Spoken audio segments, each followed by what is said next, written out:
Hello, my name's Dave Tonge, sometimes called the Yarnsmith of Norwich storyteller. I often say that I travel a land telling my tales, that I wander the road bringing wonder wherever I go. Except, of course, at the minute I cannot. I'm stuck here in my small cottage here in Norfolk. Although, as part of the Independent Venues Week, I've been asked by the John Peel Centre for Creative Arts in Stowmarket in Suffolk to tell some tales to all of you. And since, well, both I and the John Peel Centre are in East Anglia, some of you may know it, I thought I'd start with an East Anglian tale and we'll go from there. Now, I say it's an East Anglian tale, but like many of the stories I tell, well, it's travelled here from other lands. In fact, it came from ancient India long ago. But it's been in Norfolk, in my county, for at least 500 years. And so I will ask all of you to think of a small market town, Swaffham in Norfolk. And if you're ever in Swaffham by accident or design, and if ever you go into the church there, go to the chancel, the business end, and you will see a carving about this tall of a little wooden man with a pack upon his back.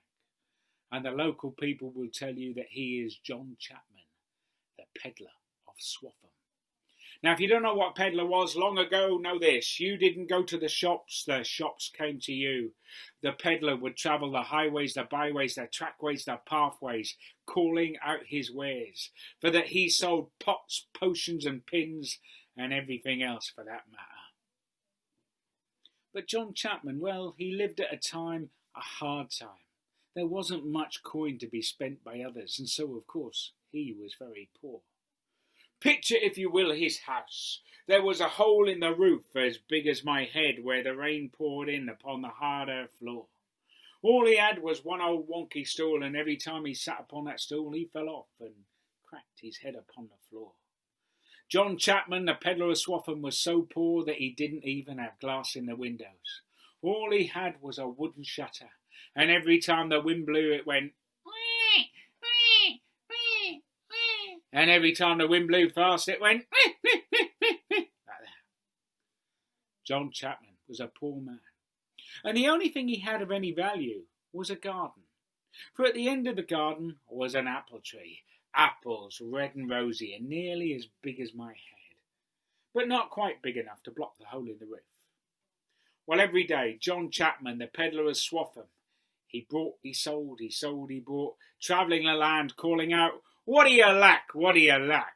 What will you buy from the pack on my back?" And at the end of the day he was so tired he fell into bed.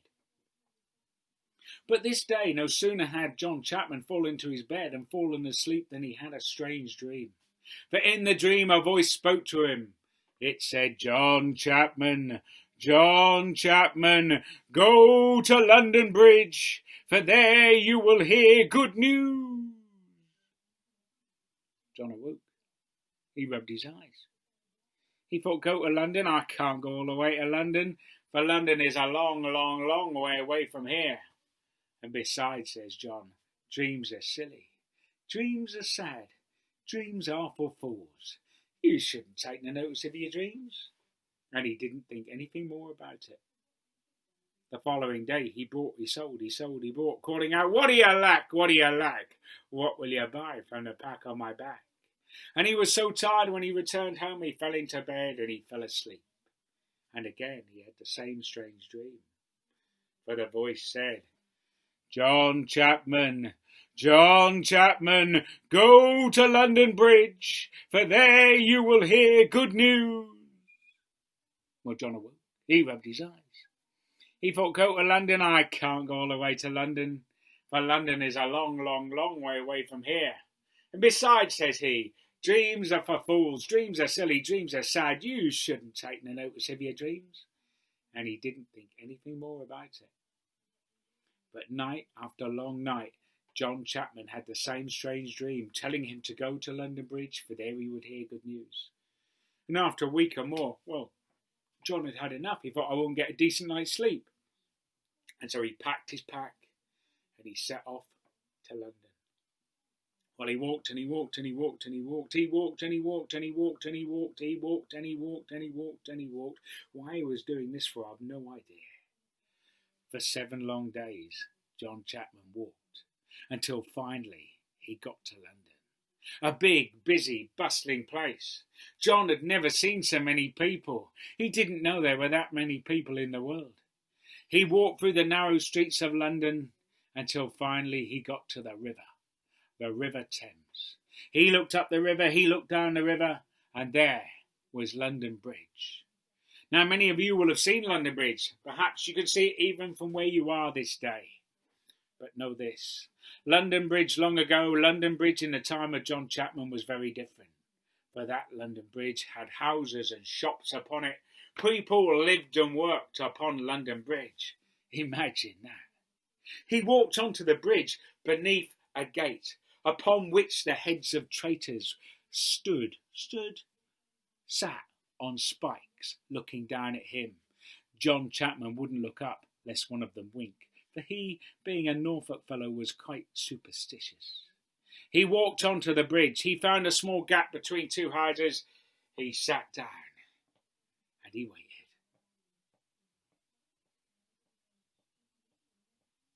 And he waited.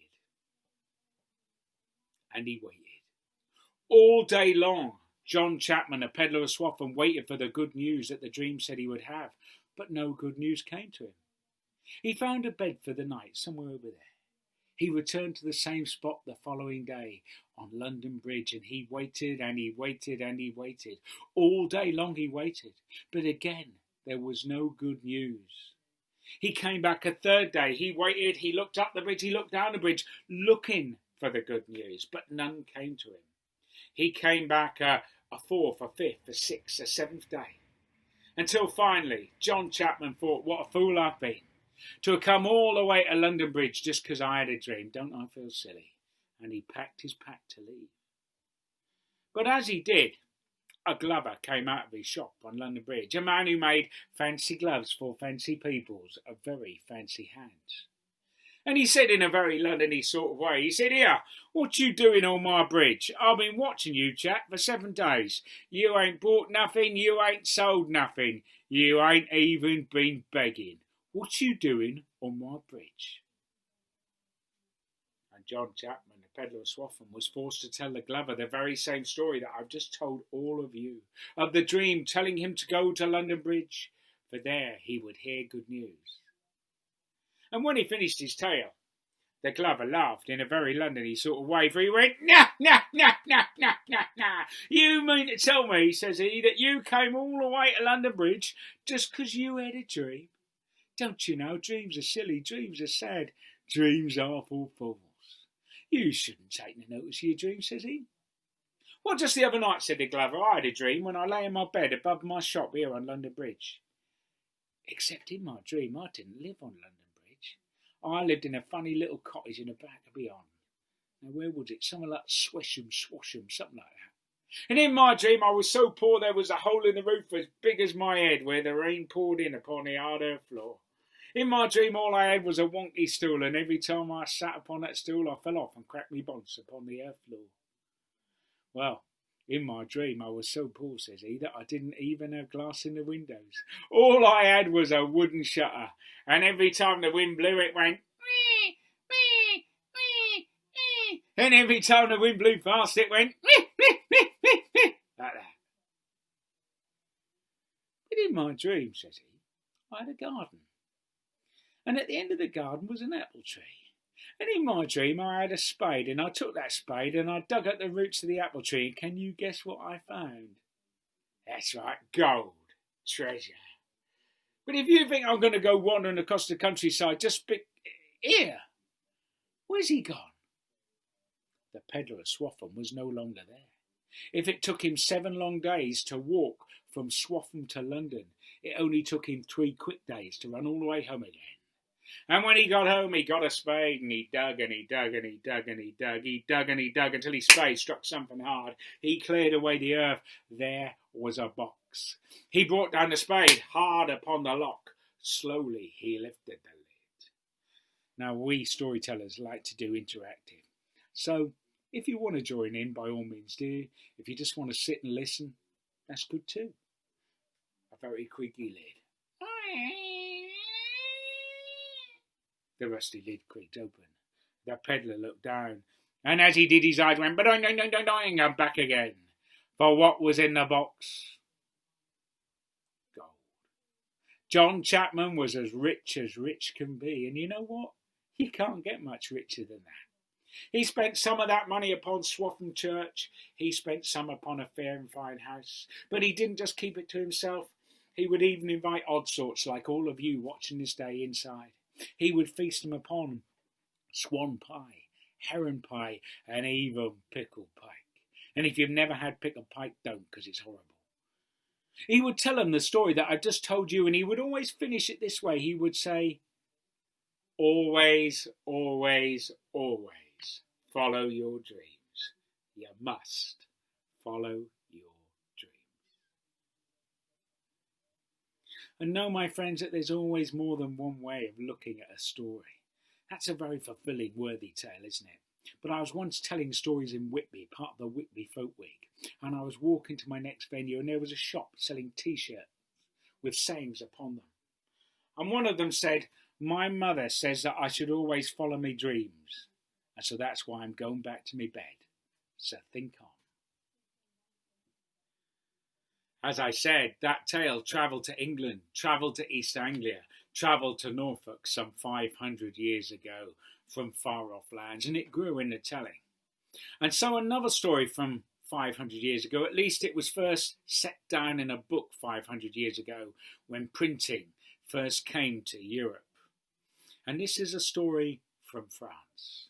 And it's a story not about an apple, but about a simple radish like that one there. And of course you can all see that radish. You'd have no place being here if you couldn't see that radish.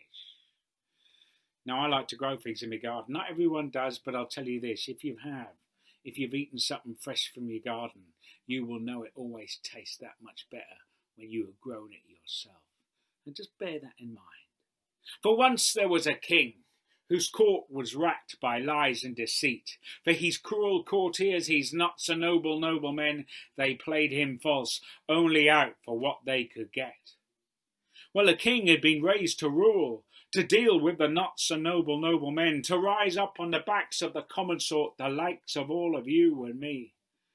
But all his life he had hankered for, well, a life far less ordered, free from the pomp and circumstance of state. For the king, his land, it was troubled by war, and it troubled him greatly.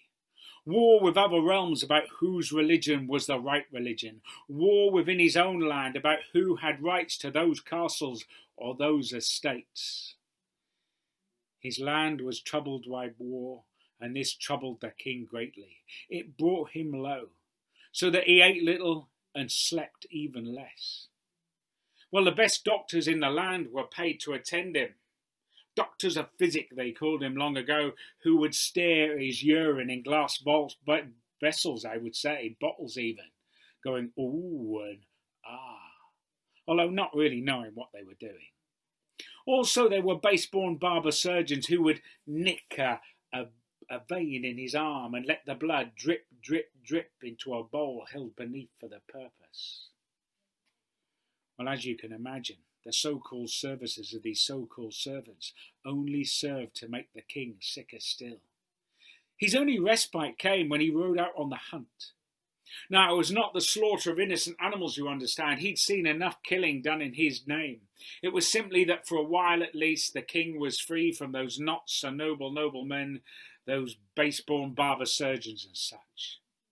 Although the knowledge that he would always have to return to the stink of the city, the court that was fouler still, it brought him low. Until one day his horse threw a shoe whilst out on the hunt. He was left alone on the edge of a wood. Not knowing where he was, not knowing which way he should go, he led his horse across the field to the house of a poor husbandman, a poor farmer and his family. Know that theirs was a very different life to the king's, a plain and simple life, for they grew only that which they needed to live. To survive on, I suppose you'd say. For they grew peas, they grew beans, and they grew radishes. Whatever they had left over at the end of the month they would sell at the market, and whatever they made in coin, well, they would use it to buy the grain to make their beer, to make their bread. Whatever else they needed, be it meat for their bellies, wood for their fires, they took from a nearby wood. Theirs truly was a plain and simple life, and in the short time the king spent with them, he felt a peace come upon him, the like of which he had never felt before. And so it was he asked if he might join them, spend time with them, so that he too might know the plain and simple happiness of a plain and simple life. The farmer and his family agreed, for an extra pair of hands on the land was always needed. And so it was the king, he swapped his fair and fine fur-lined fancy gown for plain and simple homespun garb. He rose early and helped the farmer plough the fields. He rose early and helped the farmer's wife hoe the fields. He rose early and helped the children scare crows from the fields. He tended the fire. He mended his own plain and simple clothes. And when the day's work was done, he would sit with the farmer beneath the low eaves of the low cottage, taking in the wonders of the world, looking from forest to field to gently flowing stream. And when the hour was late and darkness fell, he would join the family in their plain and simple kitchen, enjoying a plain and simple meal. A mean feast you might call it. Small, sure, but such flavours. He'd never tasted such fine food. He had a particular fondness for the radishes, for this year he had grown them himself, and as anyone will tell you who has ever grown a radish, or any other vegetable for that matter, they always taste that much better when grown with your own fair hand. Time passed. A year passed. His heart ached from all of the stories the farmer told him of how a poor harvest could blight a poor family's life. His body ached from all that hard work. Yet still he felt happier, healthier than he'd ever felt before. But although the king felt happy and healthy, alas, his realm, it was not. For since his disappearance, the not so noble men had fallen into fighting, going to war about who should be the next king. And so it was, the king with a heavy heart, he thanked the family for their kindness. He mounted his horse and he rode back to the stink of the city, the court that was fouler still. Once more he took the reins of government. He took to a life of luxury and lies once more. He forgot all about the plain and simple happiness of a plain and simple life. Time passed. A year passed. The farmer missed his friend, the king. And so it was his wife counselled him that he should go and see the king in his palace and take some of the radishes with him to remind the king of the great cheer he enjoyed when he called their small house his home. The farmer thought his wife was mad. Why would the king want radishes now he was back enjoying a life of luxury and lies? But he was wise enough to know that his wife, she was much wiser still, and that she would have her way. And so it was, with a bunch of those roots in his hand, he set off to the stink of the city, the court that was fouler still. He walked for many days, he ate most of the roots, well, bar one, until finally he arrived at the city. There he joined a group of the common sort, the likes of you and me, all waiting for the king to process by. And later that day, there he was upon a fine horse, staring blankly out over the crowd, desperately trying to remember something that he'd forgotten. And then he saw the farmer. It stirred something in his heart. And so it was he sent for him. And later that evening, there was the king in his great hall, sitting on his throne, surrounded by his not so noble men. In front of him was the poor farmer. All of those not so nobles, well, they all laughed and jeered at the poor man in his plain homespun garb. And now they giggled like girls and boys as he offered the king a plain and simple gift wrapped in plain and simple cloth. But when the king unwrapped it and saw the radish, he did not laugh, for joy leapt in his heart. For now he remembered how he would rise early and help the farmer and his family tend the fields. He remembered how he would tend the fire, how he would mend his own plain and simple homespun garb. He remembered how, when the day's work was done, he would sit with a farmer beneath the low eaves of his cottage, taking in the wonders of the world, looking from forest to field to gently flowing stream. He remembered those evening meals, how he had a particular fondness for radishes that he had grown himself. Such was the joy that radish brought the king at that moment, he ordered that his servants place it in his strong room amongst his finest jewels.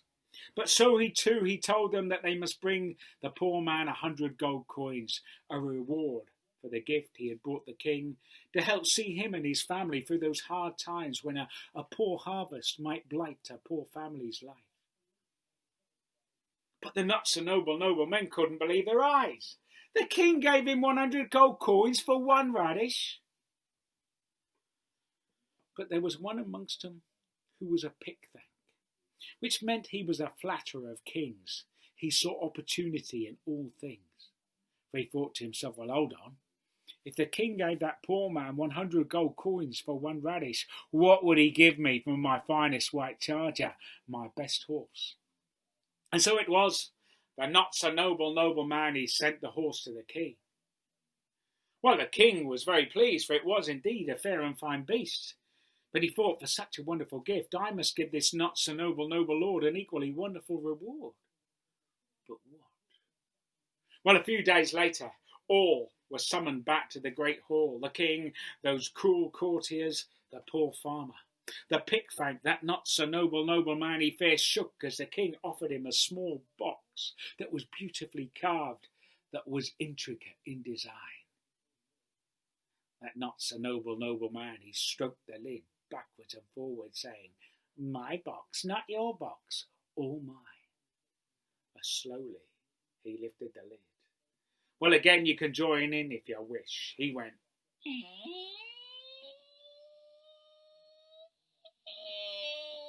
small box, big lid. He lifted the lid. And when that not so noble man looked down, the smile fell from his face as water falls from a duck's back. For inside that beautifully carved box that was intricate in design, well, there sat a plain and simple radish. For it was a gift worth 100 gold coins, but a gift far more valuable still to all those who knew the pleasure and the pain of a plain and simple life. 2, 1. Well, I hope you enjoyed that tale. And you know what? I think we're going to continue with our European tour. For now, we're going to go to medieval Germany. And it's a story about a young gentleman, but also it's a story about love. Now, I'm sure many of you have been in love, and if you're like me, you'll agree that love is lovely, but equally, it can be loathly. It can be hard work sometimes. Even Shakespeare thought that. And I'm paraphrasing here, which means I'm getting one of his quotes wrong. He said, love is thy master, for it masters you, and he who is so yoked by a fool should not be considered wise. In other words, love can make fools of us all. And if you don't believe me, hear tell of that young gentleman. But know that that young gentleman had a gentle soul. He was a kind man. And coming from money, he had everything his heart desired, save only a wife to share in his good fortune. But know this, he was in love. Alas, the woman he desired most, she was already married to another man. She, a high-born noble lady, married to a high-born noble knight, and together they had one son of about 8 or 9 years of age.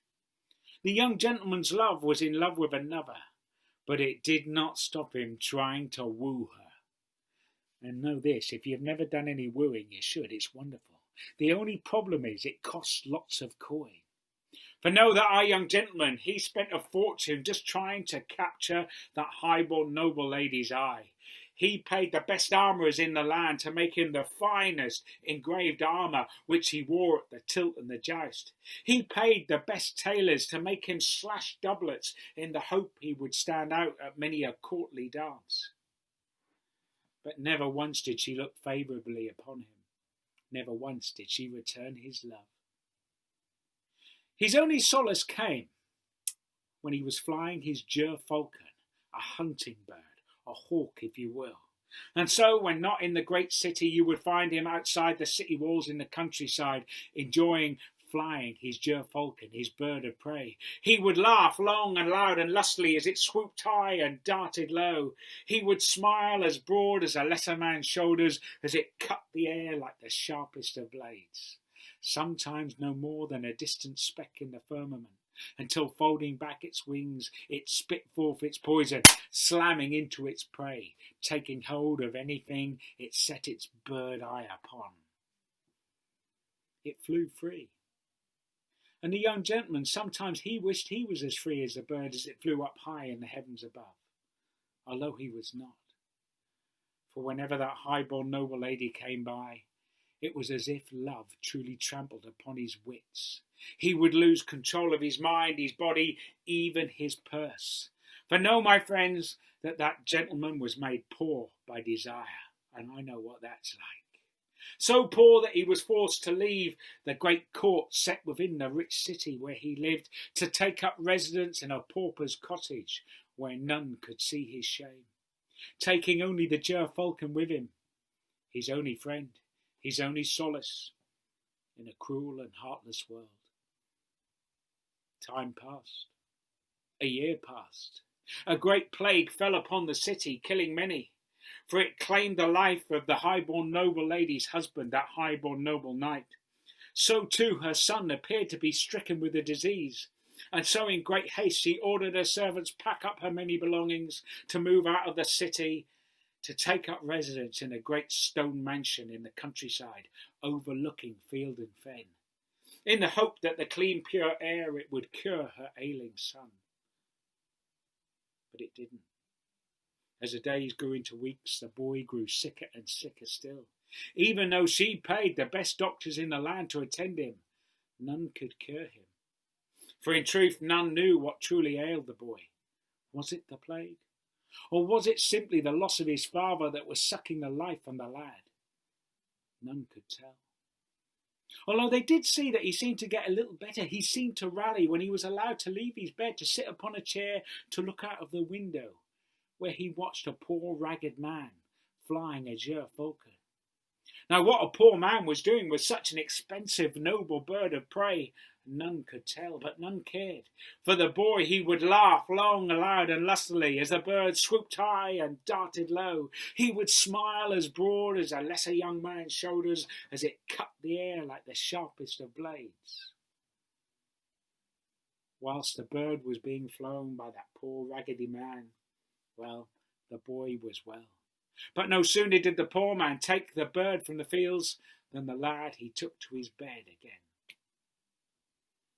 Well, none knew what a poor young man was doing with such an expensive bird of prey.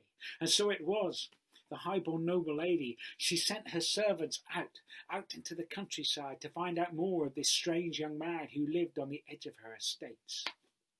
And when they returned, she was overjoyed, for she knew it to be the young gentleman who had often tried to woo her, who had often tried to win her heart. So she thought, I know. I shall offer to buy the bird from him, because he clearly has need of the coin, as I have need of the gerfalcon to cure my ailing son. And so it was she sent her servants out to speak with the poor young gentleman, to tell him that she wished to dine with him, for that she had a favour to ask. Well, at this news, the poor young gentleman, he was overjoyed. He thought, at last that lady has come to her senses. At last she shall be mine. But it was a joy tinged with sadness, for now he was a poor man. How could he ever afford to entertain, to feast a lady such as she? But he would not risk losing her again. And so it was he sent her servants back, saying that yes, he would dine with her at his own house tomorrow night at dusk. On the following evening, as darkness fell, the high-born noble lady, she arrived at the poor gentleman's poor cottage. She appeared not to notice the few mean sticks of furniture, the lack of comfort within. He fed her upon simple fare, all the time listening as she told her tale of woe, of how the plague had come to the city, how it had taken the life of her beloved husband, how it threatened the life of her beloved son. With tears welling in her eyes, she said, "He only seems to get better when he watches you fly the bird of prey.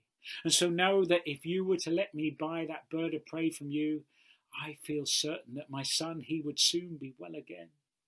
And now, with those tears spilling from her cheeks, dripping upon the earth floor, she said, "If you were to let me buy your noble gerfalcon, I would be forever in your debt."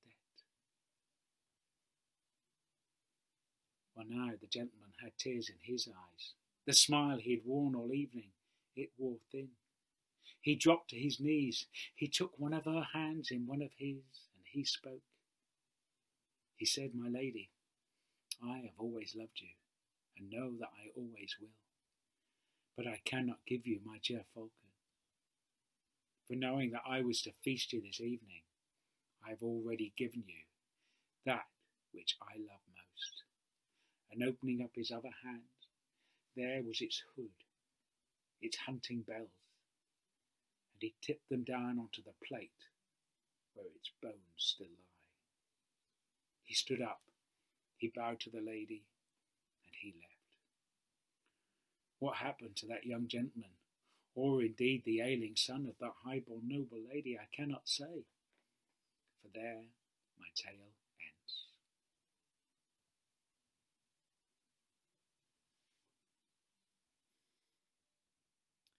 You know what? I made a mistake in that story. Not in the telling of the tale itself, but in its origins. It's not actually from Germany, it's from Italy. Well, of course it would be, being about love and all. The reason I mentioned Germany was because my final tale, and I do have one more, I can't leave you on a sad story, can I? But my final tale does come from Germany, although, again, it's a sort of story that's travelled many lands, for it's a trickster tale. Now, I'm writing a book of trickster tales at the minute from many lands, and the reason I like them so much is because there aren't many cultures where they don't have tricksters. Just remember that as you listen to my stories, that many of the tales we love in this country, as I say, they have versions in other lands. We share our stories with many cultures. We might think of ourselves as different, but we are not. And so to a trickster tale. Now, in German, his name is pronounced something like Till Eulenspiegel. Forgive me for my pronunciation. I'm just going to say this. There are many different versions of his name. In fact, I was once telling stories in Sherwood Forest as part of a big Robin Hood festival. I told the story that I'm about to tell you. A German came and corrected me over my pronunciation. But then a Dutchman, for they also claim Till, he said it was even different, a different pronunciation, and they began to argue. Anyway, I went into the back of my tent and made a cup of tea, for I was quite parched at the time. And when I came out half an hour later, they were still arguing about the correct pronunciation of his name. So, that's my excuse anyway. But know this, my friends, there was once a trickster, a beguiler of the foolish, what they called long ago a coney-catching cunning man.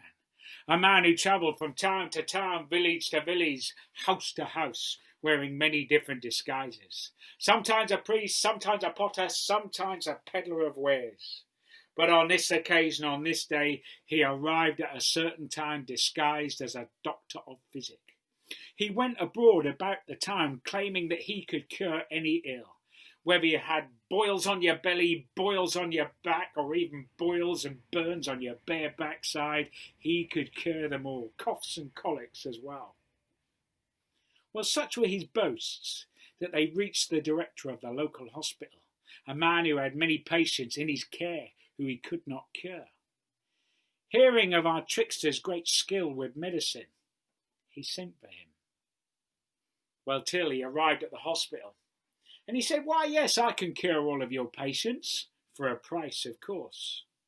But so confident was Eulenspiegel that he said, "Know this, if I cannot cure one of them, I will not take a penny."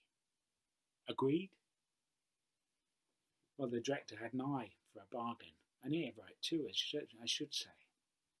And so they shook hands upon the deal. And the following day, our doctor, our mock doctor, I should say, arrived at the hospital.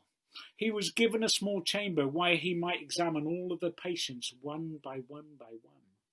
One by one they were brought before him. One by one they told him their tales of woe, of the boils on their back, of the boils on their bellies, of the boils on their bare backsides, of coughs and colics too. And the whole time they were talking, well, till he would scribble and scrape with pen upon parchment, he would tut, tut, tut, he would nod, nod, nod, in all the right places. And when each in turn had finished their tales of woe, he would draw them in close and say,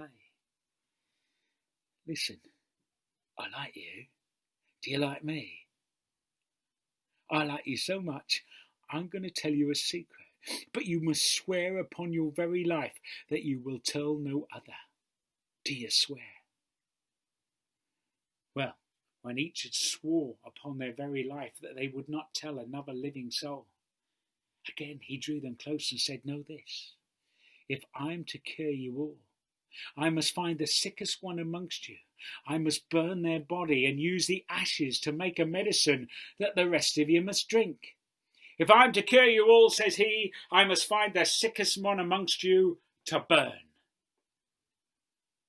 Having told each and every one of the patients the very same tale, he went into the great hall of the hospital. He ordered that the servants there set and make a fire. He ordered that all the patients be brought before him. And now, our mock doctor, he stood upon a small table. A small stool would have been better, I suppose, lest he fell. And he called out, "Let he who is the sickest one amongst you step forward." But none stepped forward. And so it was, till went from one to the next, asking one after the other, "Are you the sickest one here?" But each in turn said no, they were not sick. They said they'd been cured, and it was a miracle cure. And even though many had not walked more than a few steps in many years, all ran quickly from the hospital that day. Well, so it was that the patients were cured for a day or two at least. The director of the hospital, he was happy for a day or two at least. But Dr. Eulenspiegel, let's call him that, he was very happy and very rich for a long, long time to come. Well, thank you everyone for listening to my stories told for the John Peel Centre for the Creative Arts in Stowmarket for the Independent Venues Week. And speaking of coin, not gold coin, just normal coin. If you want to donate to help with independent venues, if you go to the Independent Venue website, you'll find more than one way. In fact, 2 ways of donating there. So if you've got a bit of spare coin, it'll be much appreciated. But enjoy the rest of the events that you'll see this week. And from me in Norfolk, well, fare thee well.